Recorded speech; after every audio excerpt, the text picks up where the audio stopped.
নমস্কার, শিব শক্তি অ্যাস্ট্রো চ্যানেলে সকলকে স্বাগত জানাই। আশা করি সকলে আপনারা ভালো আছেন, ভালো থাকুন, সুস্থ থাকুন। আজকের ভিডিওই আলোচনা করব নববর্ষে উচ্চস্থ রবি। হ্যাঁ, নববর্ষে উচ্চস্থ হলেন রবি। মেষ রাশিতে গোচর করে রবি হলেন উচ্চস্থ। সুতরাং বৃশ্চিক রাশি এবং লগ্নের জাতক জাতিকাদের ক্ষেত্রে রবির এই গোচর কেমন যেতে চলেছে, অর্থাৎ রবির যে ইম্প্যাক্ট সেইটা কিভাবে পড়তে চলেছে বৃশ্চিক রাশি এবং লগ্নের জাতক জাতিকাদের ওপরে, সেই নিয়েই আজকের ভিডিও আলোচনা করব। পুঙ্খানুপুঙ্খ বিশ্লেষণ। রবি বৃশ্চিক রাশি এবং লগ্নের ক্ষেত্রে যে কিনা দশম স্থানের অধিপতি, অর্থাৎ কিনা কর্মের অধিপতি, যিনি গোচর করলেন কোথায়? গোচর করলেন ষষ্ঠ স্থানে, অর্থাৎ মেষের ঘরে। যে ঘর বৃশ্চিক রাশি এবং লগ্নের সাপেক্ষে ষষ্ঠ ঘর, যে ষষ্ঠ ঘর আবার দশম ঘরের অর্থাৎ দশম স্থানের নবম ঘর, অর্থাৎ কিনা কর্মের ভাগ্যের ঘর। সুতরাং আমরা বলতেই পারি যে রবির এই যে গোচর বা ট্রানজিট, সেটা কিন্তু কর্মের ক্ষেত্রে ভীষণ সুখবর বয়ে আনতে চলেছে বৃশ্চিক রাশি এবং লগ্নের ক্ষেত্রে। সেই সঙ্গে আমরা দেখব যে বৃশ্চিক রাশি এবং লগ্নের জাতক জাতিকাদের ক্ষেত্রে কিছুটা শত্রুতা বৃদ্ধি, সেইটাও কিন্তু এই সময়ে আমরা লক্ষ্য করব। যাই হোক, ডিটেলস আলোচনা করব, দেখতে থাকুন আপনারা ভিডিওটা। সেই সঙ্গে অবশ্যই আপনারা চ্যানেলটিকে সাবস্ক্রাইব করে নেবেন, যাতে প্রত্যেকটা গোচর আপনাদের কাছে সহজে পৌঁছে যায়। দেখুন, গোচর স্বল্প সময়ের হোক অথবা দীর্ঘ সময়ের, গোচরের একটা ইম্প্যাক্ট এইটা কিন্তু আমাদের মধ্যে অবশ্যই আসে। সেই সঙ্গে আমি বলবো যে কোনো সিদ্ধান্ত, যে কোনো প্ল্যানিং, সেটা নেওয়ার আগে কিন্তু গোচর বিশ্লেষণ অবশ্যই আমাদের দরকার। না হলে কিন্তু সিদ্ধান্তের ভুল এটা কিন্তু হবেই হবে। আর গোচর বিশ্লেষণ করে সিদ্ধান্ত নিলে সেক্ষেত্রে কিন্তু সিদ্ধান্ত ভুল হওয়ার সম্ভাবনা ন্যূনতম থাকে, অর্থাৎ মূলত একদমই কম থাকে। সুতরাং দেখতে থাকুন আপনারা ভিডিও, সেই সঙ্গে আপনারা অবশ্যই চ্যানেলটিকে সাবস্ক্রাইব করে নেবেন, যাতে প্রত্যেকটা গোচরের সঙ্গে সঙ্গে ভিডিও আপনাদের কাছে পৌঁছে যায়, সঠিক সময়ে সঠিক সিদ্ধান্ত আপনারা নিতে পারেন। যাই হোক, বৃশ্চিক রাশি এবং লগ্ন যে কিনা স্থির এবং সেই সঙ্গে কিনা জল রাশি, যে কোনো পরিবেশে নিজেদেরকে মানিয়ে নেওয়ার একটা ক্ষমতা, সেটা কিন্তু বৃশ্চিক রাশি এবং লগ্নের জাতক জাতিকাদের মধ্যে আছে। সেই সঙ্গে এরা কিন্তু যে সিদ্ধান্ত নেয়, যেহেতু স্থির রাশি, সেই কারণে যে সিদ্ধান্তই নিক না কেন সেটা কিন্তু স্থির সিদ্ধান্ত হয়।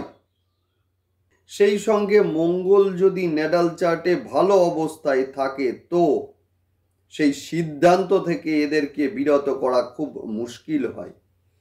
সেই সঙ্গে বলবো, এরা কিন্তু কোনো ঝামেলা ঝঞ্ঝাটের মধ্যে জড়ায় না, কিন্তু যদি জড়িয়ে ফেলে কেউ বা মূলত অন্যায়ভাবে এদেরকে জড়ানো হয়, সেক্ষেত্রে কিন্তু এরা যথেষ্ট ভয়ঙ্কর হয়ে উঠতে পারে যদি ন্যাটাল চার্টে মঙ্গল ভালো অবস্থায় থাকে। তো যাই হোক, নেক্সট আলোচনা করব নববর্ষে রবি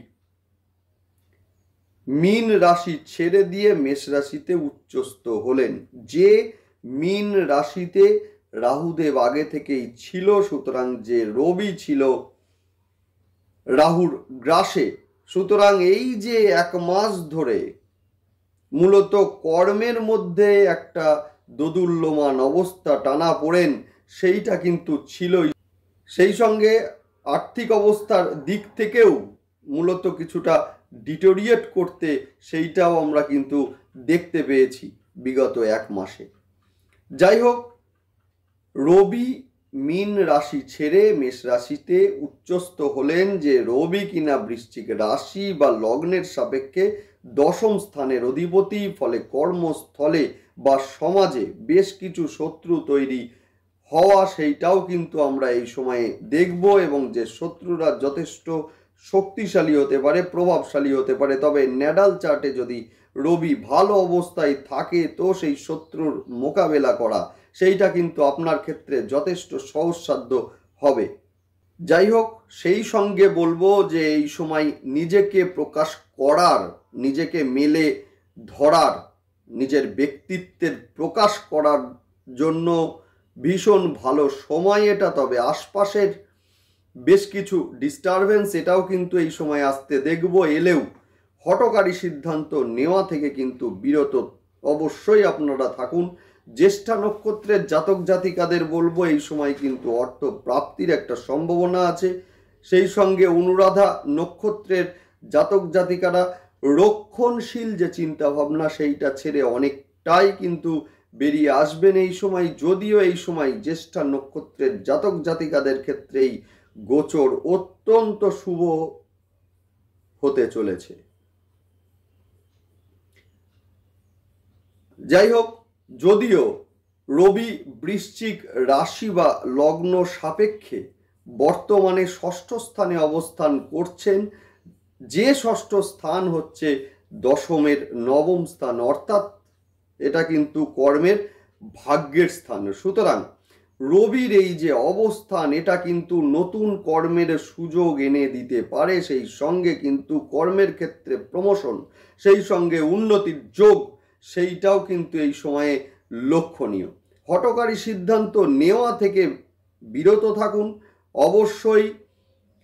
যেহেতু আপনাদের পঞ্চম স্থানে রাহুদেব অবস্থান করছেন, যে রাহুর দৃষ্টি কিন্তু বৃশ্চিকের ওপরে, সুতরাং সন্তানের ক্ষেত্রে বেশ কিছু হঠকারী সিদ্ধান্ত, সন্তানের অবাধ্যতা, সেই সঙ্গে বেশ কিছু জিনিসকে গোপন করার একটা যে প্রচেষ্টা সেইটাও কিন্তু লক্ষ্য করা যাবে। সুতরাং সন্তানের সঙ্গে বন্ধুর মতো মিশুন এই সময়। যারা লোন নিয়ে বাড়ি করবেন ভাবছেন এই সময় কিন্তু ভীষণ ভীষণ ভালো তাদের ক্ষেত্রে। মামার বাড়িতে কেউ অসুস্থ হওয়া বা সেই নিয়ে ডিস্টার্ব থাকা সেইটাও কিন্তু এই সময়ে লক্ষ্য করা যাচ্ছে। হঠাৎ করে ঠান্ডা লাগার একটা সম্ভাবনা সেইটাও কিন্তু এই সময়ে আছে। এই সময়ে হঠাৎ করে মেজাজ হারানোর মতো ঘটনাও ঘটতে পারে। বিবাহ বহির্ভূত সম্পর্কের মধ্যে যারা অলরেডি আছেন এদের ক্ষেত্রে বলবো সেই সম্পর্ক প্রকাশিত হওয়ার একটা সম্ভাবনা আছে, সুতরাং যথেষ্ট সাবধানে থাকুন। যদিও এই সময়ে পেটের সমস্যা বৃদ্ধি পাওয়ার বা পেটের সমস্যাতে ভোগার একটা সম্ভাবনা আছে, সুতরাং অবশ্যই আপনারা খাবারে নিয়ন্ত্রণ আনুন। যারা ইউরোলজিক্যাল সমস্যায় অলরেডি ভুগছেন এদের সমস্যা কিন্তু বাড়তে লক্ষ্য করা যাবে। বিশাখা নক্ষত্রের জাতক জাতিকাদের ক্ষেত্রে বলবো অর্থনৈতিক উন্নতির যোগ এই সময়ে আছে। দীর্ঘদিন আটকে থাকা কোনো কাজ এই সময়ে সফল হবে। অনুরাধা নক্ষত্রের মানুষদেরকে বলবো যে বিশেষ করে কাছের মানুষরা ভুল বুঝতে পারে, সুতরাং মাথা ঠান্ডা রাখুন, নিজের ওপরে নিয়ন্ত্রণ রাখুন। স্বামী বা স্ত্রীর ক্ষেত্রে হঠাৎ অসুস্থ হওয়ার একটা সম্ভাবনা এইটাও কিন্তু এই সময়ে লক্ষ্য করা যায়। জ্যেষ্ঠা নক্ষত্রের জাতক জাতিকাদের বলবো অর্থনৈতিক উন্নতি এই সময়ে হবে। নীতিগত কারণে জ্যেষ্ঠা জাতক জাতিকাদের মধ্যে মতবিরোধের একটা সম্ভাবনা সেইটাও কিন্তু এই সময়ে লক্ষ্য করা যাচ্ছে। মায়ের শরীর নিয়ে দুশ্চিন্তা থাকবে, শারীরিক দিক থেকে কিছুটা ভোগার সম্ভাবনা সেইটাও কিন্তু এই সময়ে থাকছে। নেক্সট আলোচনা করব প্রতিকার নিয়ে। অবশ্যই আপনারা নবগ্রহ স্তোত্র পাঠ অন্তত প্রতিদিন একবার করে হলেও অবশ্যই আপনারা করুন। সেই সঙ্গে বলবো যে সকালবেলায় পূর্ব দিকে ঘুরে অবশ্যই আপনারা সূর্যার্ঘ্য প্রদান অবশ্যই আপনারা করুন, ভালো থাকবেন।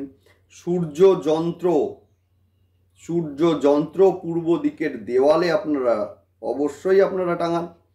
সেই সঙ্গে ধূপ দিন, ভালো থাকবেন যথেষ্ট।